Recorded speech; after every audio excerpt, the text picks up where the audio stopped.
오늘 주인공이 많아요. 포함 6명입니다. 이렇게 되면. 자, 이찬진 금감원장.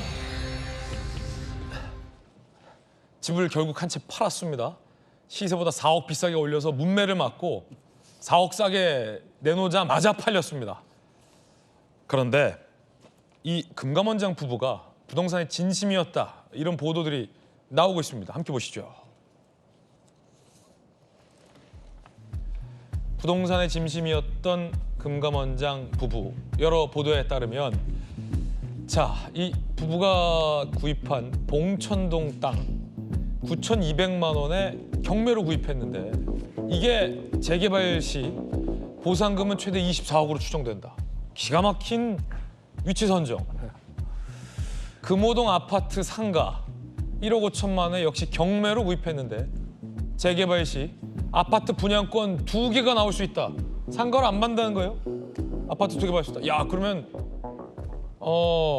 아파트 2개 중에 하나 팔아도 아파트 분양권 2개가 나올 가능성이 있는 걸로 추정된다는 거예요. 중고 오피스텔 1층 1억 5천만 원 역시 경매로 구입. 월세 200만 원으로 추정된다. 감정가는 약 3배 뛰었다라는 건데 정광재 대변인님, 네. 이 일반인들은요, 국민들은 예. 땅이나 집을 경매로 저렇게 쉽게 척척 못 사요. 경매로 사는 노하우도 없을 뿐더러 어떤 물건이 좋은 물건인지를 바라보는 안목도 일반인들이 어떻게 알 뿐더러 설사 그걸 다 난관을 헤쳐서 경매로 샀다 하더라도 실거주하고 있는 사람이 안 나가면 어떡하지? 뭐 이런 명의 뭐 이전 문제 복잡한 게 많기 때문에 척척 경매로 사기 쉽지 않은데 금감원장 부부는 세 건 모두 다 경매로 샀다는 거죠? 근데 지금 일반인이라고 말씀하셨는데 여기 5분이 쓴 분 중에 경매로 뭐 부동산 샀다는 분 혹시 있을까요?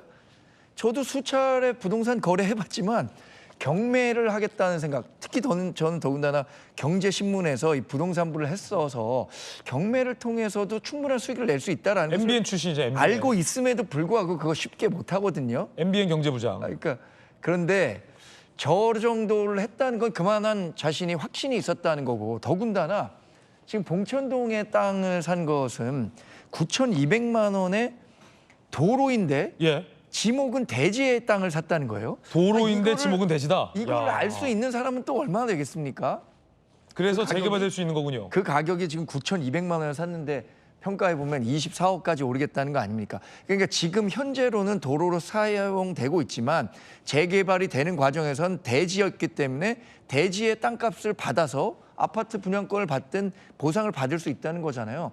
이런 거 보면은 정말 부동산에는 진심이었던 것 같아요.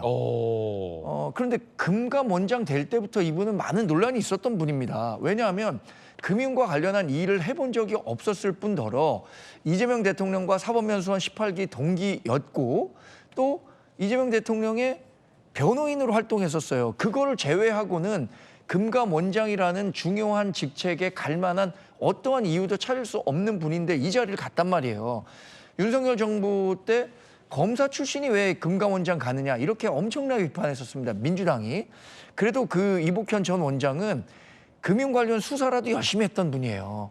근데 그때는 그렇게 비판했었는데 본인들이 집권했기 때문에 이것을 마치 전리품 나누듯이 금감원장을 자기 친구에게 줬다라는 비판 많았었거든요. 그런데 지금 어디 국정감사든 본인과 관련한 의혹에 대해서 설명하는 거 하나하나마다 이분이 또 정치나 이런 대중의 감정을 살피는 일을 해봤던 적이 없었기 때문에 평수를 좁혀가는데 뭐 고통을 감수하면서까지 하는 일이다. 이런 식으로 얘기를 하니까 이게 그야말로 국민 염장 지르는 일 아니었겠습니까? 저는 그래서 이 정도 논란을 일으켰다면 본인이 금감원장으로서의 직무를 충실히 수행하기 어렵다라고 판단하고 사퇴해야 한다고 생각합니다. 정광재 대변인 의견이었습니다. 이 정부 기준이나 문재인 정부 기준으로 보면 일반 국민들이 전세 끼고 집을 사고 파는 것도 투기 수요를 잡겠다고 금지시켰잖아요. 그런데 지금 다주택이셨고 이렇게 경매로 타서 재개발로 시세 차익을 30억 가까이 얻을 걸로 추정되는 이 이찬진 금감원장의 부동산 투자는 현 정부 기준대로라면 투기입니까 투자입니까? 양 변호사님. 까지인데 물론 일반적인 국민 눈높이에는 저는 맞지 않는다고 생각을 합니다. 근데 다만 이찬진 금융감독원장 같은 경우에는 이제 지금 뭐 한 400억이 넘는 많은 자산가이기도 하고 하신데 그런 뭐 자산가들이 뭐 어느 정도 이제 부동산에 투자하는 거를 다 문제가 된다, 불법이라고 해서 금지하는 거는 사실 시장 자유주의에 맞지는 않거든요. 그렇기 때문에 결국은 이제 저런 법원 경매를 통해서 취득하는 데 있어서 뭔가 불법이 있었나, 그리고 사실 저 제도적으로 저런 식의 많은 부동산을 소유한 사람들에게 그러니까 사실 그 적절한 과세를 해가지고 제대로 그걸 이제 징수를 하고 또 그걸 또 뭐 투기나 매매를 하는 과정에서의 이제 너무나 많은 이제 많은 투자 수익이 생긴다고 하면 그에 대해서 뭐 이제 중과세를 한다는 방식으로 이제 규제를 하던가 보완을 해야지, 무조건 뭐 땅을 뭐 많이 샀다, 왜 부동산이 많이 갖고 있냐고 해서 이게 문제다. 근데 그러니까 돈이 근데 저분이 사실 저 정도 자산을 가지고 있는 게 이상하진 않는 분이거든요. 워낙 뭐 자산이 많은 분이기 때문에 물론 국민 눈높이에도 불편할 수도 있고 저도 적절한 행동이라 생각을 하지 않습니다. 다만 저 행동이 이제 공직자 신분에서 한 건 아니고 일반 민간인 신분이 뗐던 점은 좀 고려해 주셨으면 하는 마음이 있습니다. 이 질문을 드린 이유는 지난 문재인 정부 때도 그랬고 현 정부의 부동산 정책과 관련돼서 가장 크게 논란이 되는 건 현 정부가 투자와 투기를 구분하지 못하고 있다라는 비판과 논란의 지점입니다. 국민들은 전세 끼고 집 사는 것도 투기성 수요라고 막아놨는데 400억이 있다고 저렇게 많이 사는 건 괜찮다? 저건 투자다?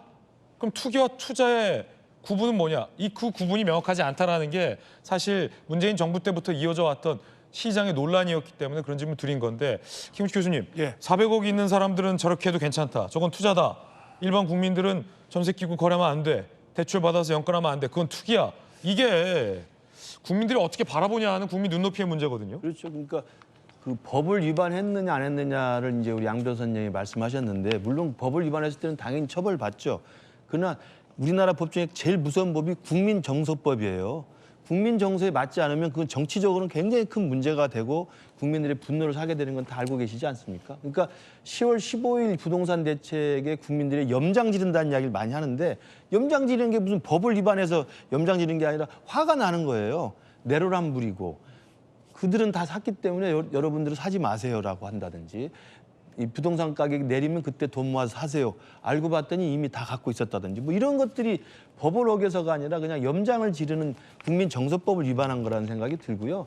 이찬진 금감원장은 참 알뜰하시긴 한 것 같아요. 왜냐하면 아까 정광재 대변인 이야기하셨지만 경매로 저게 모든 건건을 산다는 건 부지런해야 되거든요. 부지런해야죠. 경매는 발품이에요. 그럼요. 부지런하지 않으면 저거 알 수가 없습니다. 경매 나온 그 물건 자체를 알 수가 없는 것이고, 나온 경매 물건이 있다 하더라도 그걸 낙찰을 받아야 되기 때문에 부지런해야 돼요. 어떤 사람이 어디에 입찰을 해가지고 누가 얼마 써내는지 알아야 되는 거 아닙니까? 김우식 교수님께서 보시기엔 현 정부 부동산 기준으로 봤을 때 이건 투기입니까, 투자입니까? 뭐 400억 자산가니까 뭐 투자라고 생각하면 되지만 우리 일반 국민 정서로 보면 투기죠. 왜냐하면 경매가라는 대부분 싸게 구입하지 않습니까? 왜냐하면 급하게 이 물건을 내놓고 정말 어려운 상황 속에서 물건을 처분할 수밖에 없는 상황에 경매로 나오기 때문에 평소 가격 시세보다 싸게 구입합니다. 싸게 구입한 다음에 지금 그 보도에 나온 걸 보면 앞으로 재개발이 되면서 거기가 대폭 가격이 상승할 가치가 있는 땅이거나 건물이잖아요. 그러면 이게 사실은 투기성 투자라고 봐야죠. 투기와 투자가 어떻게 구분될지 모르겠습니다만, 그래서 일반 국민들 눈높이로 봤을 때는 저건 돈 있는 사람이 돈을 더 벌려고 정말 꼼꼼하고 부지런하게 성실하게 경매 물건만 찾아가지고 오를 때 찾아서 갖고 있구나, 이런 생각이 들면서 또 분통이 터지는 거라고 생각합니다. 박정희 님께서는 어떻게 보십니까? 이제 밝으신 건 맞는 것 같고요. 저희 세대뿐만 아니라 그 바로 밑에 세대들이 경매에 대한 공부를 진짜 많이 했습니다. 경매로 뭐 물건을 사서 아무래도 좀 싸니까 그걸 구입하는 거에 대한 것이 있는데, 한편으로 보면은 경매라는 것이 상대가 굉장히 어려워서 내놓은 물건이기 때문에 그걸 가지고선 불을 쌓는 거에 대해서의 한편 안 좋은 것도 있고, 그리고 경매라도 빨리 해야지만 더 큰 손해를 안 보기 때문에 하는 것도 있거든요. 근데 오늘 얻은 교훈이라면 사실은 그동안에 부동산으로 인해서 돈을 번다 이런 것들이 많이 팽배해 있었어요. 근데 이번 정부 들어오면서 주식으로 돈을 벌 수 있구나 이런 게 생각이 바뀌고 있고, 또 우리 첫 장면에서 봤을 때 저렇게 젠슨왕 또 이재용 정의선 회장들이 모여서 산업을 일으키면서 가는 것들을 봤을 때 저런 주식을 통해서 산업이 발전하고 거기에 따른 부를 얻고 이런 구조로 바뀌어가야 된다, 이런 생각을 다시 한번 하게 됐습니다. 이제 이찬진 금감원장에 대해서 앞서 이제 정강재 변호사께서는 금감원장직 내려놔라라고 하셨는데요. 양채민 변호사님 혹시 또 이제 반대 이차님 입장, 금감원장 입장에서는 또 어떻게 반박이 가능할까요? 사실 저렇게 뭐 많은 부동산을 갖고 있는 건 적절하지 않고요. 근데 다만 이제 지금 경매로 나왔던 건들이 그나마 다행인 거는 이제 주택이나 아파트나 뭐 다가구 주택 같은 주택이 아니라 뭐 상가라든가 뭐 도로와 같은, 그러니까 실제 지금 문제가 되고 있는 주택 투기 수요에 직접적으로 자극을 주는 그런 부동산은 아니어서 정말 이제 어떻게 보면 순수하게 뭐 집값을 올리거나 본인이 뭐 집값 폭등을 통해서 뭐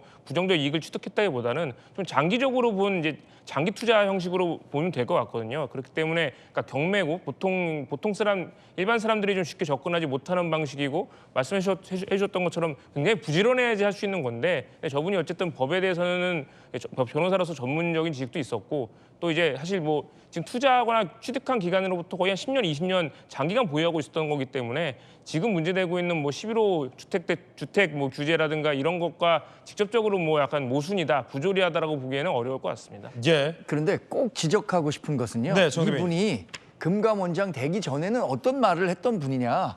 다주택을 헌법에라도 금지시켜야 된다. 본인 마음 같아서는 그렇게 하겠다라고 했던 분이에요. 토지 공개념에 대해서 그렇게 강조하셨던 분인데 본인이 지금 얘기했던 것과 실제 행동했던 것과 너무 다르니까 국민들이 이게 정말 있는 사람들은 다 이런가? 라는 생각을 안 할 수가 없는 거예요. 이게 민주당이 그동안 국민들에게 대단히 큰 실망을 줬었던 내로남불의 전형 아닙니까? 그래서 이 금감원장은 정무직이에요. 이렇게 그 정권 운영에 부담이 된다면 그러면 사퇴하는 게 낫다. 제가 그렇게 말씀드리는 겁니다. 관련 여론조사도 하나 있습니다. 함께 보시죠. 현 정부의 부동산 대책은 효과가 있을까요? 없을까요? 효과 없을 거가 53%, 과반이 넘었습니다. 그러니까 국민들이 현 부동산 대책에 대해서는 효과 없을 것이다 라고 과반이 넘는 국민들이 평가를 했다라는 대목이 현 정부로서는 뼈아픈 대목일 겁니다. 일례로 김무식 교수님 이런 거 아니겠습니까? 금감원장이 집을 한 채 팔겠다고 했어요. 그것도 명쾌하고 깔끔하게 팔겠다고 아니라 처분하겠다고 했다가 자녀에게 주겠다고 했다가 팔겠다고 했다가 4억을 비싸게 올려놓은 걸 보고 국민들이 팔기 싫은가 보다라고 생각하는 분들도 많을 것 같아요. 그런데 금감원장이 자기 집을 판다고 했을 때 부동산이 상승한 걸로 예상되는 호가가 올라가는 흐름에 얹어서 4억 비싸게 올려놓은 걸 보고 국민들이 현 정부의 정책이 집값을 잡겠다라고 생각할지 아닐지가 궁금했는데 여론조사 보면 과반이 넘는 국민들은 금감원장 등등의 행동을 보면서 봤겠죠. 집값 안 오르겠다, 집값 안 떨어지겠다라고 생각했다는 것 아니겠습니까? 그렇죠. 그리고 시세대로 한 달 전 시세대로 18억이 내리자마자 팔리는 걸 보며 바로 팔렸잖아요. 그럼요. 그 산 사람은 오를 것 같으니까 바로 산 거 아니겠습니까? 본래 4억의 높은 가격으로 호가를 내놨다가 여론의 문매를 받으니까 4억을 낮춰서 하니까 바로 반나절 만에 팔렸다는 거 아닙니까? 그러면 시체마을로 바로 계약한 그분은 반나절 사이에 4억을 번 거잖아요. 왜냐하면 호가에서 4억을 낮춰가지고 했기 때문에. 그러면 지금 10월 15일 대책을 내놓고 집값이 안정될 것이다, 집값이 떨어질 것이라는 생각을 국민들이 하겠습니까? 집값은 떨어지지 않는구나. 특히 부동산 수요가 있는 동네에서는 집값이 떨어지지 않는 거라는 걸 확신하게 되고요. 이상경 차관 때도 마찬가지 않습니까? 국토부 차관. 2025년, 2024년 작년에 그 수원에 성남에서 집을 옮길 때 실거주를 안 하게 된 이유를 설명하는 과정에서 살고 있는 집을 손해를 보기 싫어서 집값이 다시 오를 때까지 기다리다가 늦게 들어왔다는 거 아니에요? 그러니까 집값이 오른다는 걸 알고 있었던 겁니다. 그분도 단 1억이라도 손해 안 보려고. 그런 것들을 국민들은 다 들여다보고 있기 때문에 10월 15일 대책이 물론 부동산이 과열되니까 급하게 소방수 개념으로 긴급 처방을 내린 거라 설명을 하지만 그것이 집값을 잡고 부동산 가격을 내릴 거라고 하는 그 정부의 설명에 대해서는 국민들이 아무도 믿지 않는다. 이걸 좀 정확히 보여준 거라고 생각을 합니다. 박정훈 님 어떻게 보십니까? 여론조사 결과. 역대 정부에서 부동산 대책 내놨을 때 국민들이 효과가 있을 거라 이렇게 생각한 적이 있어요. 이번 경우도 그렇게 생각하는 거고 이건 결국은 공급과 수요에 대한 문제이기 때문에 공급을 충분히 해주는 게 중요하고 또 다른 투자처도 만들어내는 게 중요하다. 그리고 국민의 인식 자체가 바뀌는 게 중요하다 이렇게 말씀드리겠습니다. 예, 다른 정부 때도 마찬가지였다. 부동산 정책 좀 지켜봐야 될 것 같습니다. 여러분은 어떻게 생각하십니까? 현 정부의 부동산 대책으로 집값이 떨어질 거라고 보십니까? 오를 거라고 보십니까?